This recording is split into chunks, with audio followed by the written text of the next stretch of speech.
కాబట్టి ఇక్కడ ఇంకోటేమో కేశినేని ఫ్యామిలీ అంతకుముందు కేశినేని నాని కూడా ఈ విషయాలు ఆరోపించాడు. ఆయన చెప్పిన తర్వాత ఈ పేర్లు ఇవన్నీ కూడా బయటకు వచ్చాయి. ఎందుకు ఈ నిగూఢమైన నిశ్శబ్దం పాటిస్తున్నారు?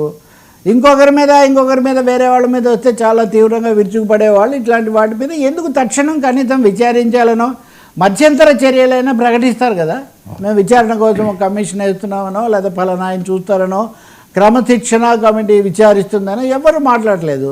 కాబట్టి ఇంకా అనుమానాలు పెరుగుతాయి కదా, పెరగాలి కదా. లేకపోతే ఇంకొకటి ఎన్నికల సంఘం కూడా రంగంలోకి దిగాల్సిన అంశం. ఎందుకంటే విజయం సాధించిన శాసనసభ్యుడు, విజయం సాధించిన పార్లమెంట్ సభ్యుడిని నేను నీకు డబ్బులు పంపించాను, అవును, ఇవి ఏ నిబంధన, నేను రాజకీయంగానే పంపించాను అంటాడు. అంతవరకు చాలా స్పష్టం.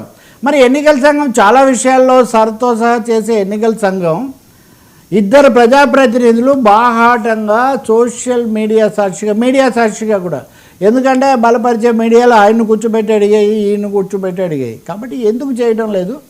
దీని మీద చేయకపోతే మటుకు కోరి సందేహాలు, తెలుగుదేశం ఇప్పుడు సందేహాలు తుఫాన్లో చిక్కుకున్నట్టుగా కనిపిస్తుంది. నెల్లూరు జిల్లాలో వచ్చిన నారాయణ అవి వచ్చిన అంశాల, లేకపోతే ఇంకొక చోట వచ్చిన వేళ చిత్తూరు అక్కడ శ్రీకాళహస్తి శాసనసభ్యుడి సమస్యన, ఇవి ఒకదానికొకటి తోడే ఇది కూడా ఉంది. ఎంత తొందరగా వీటిని పారదర్శకంగా పరిష్కరించి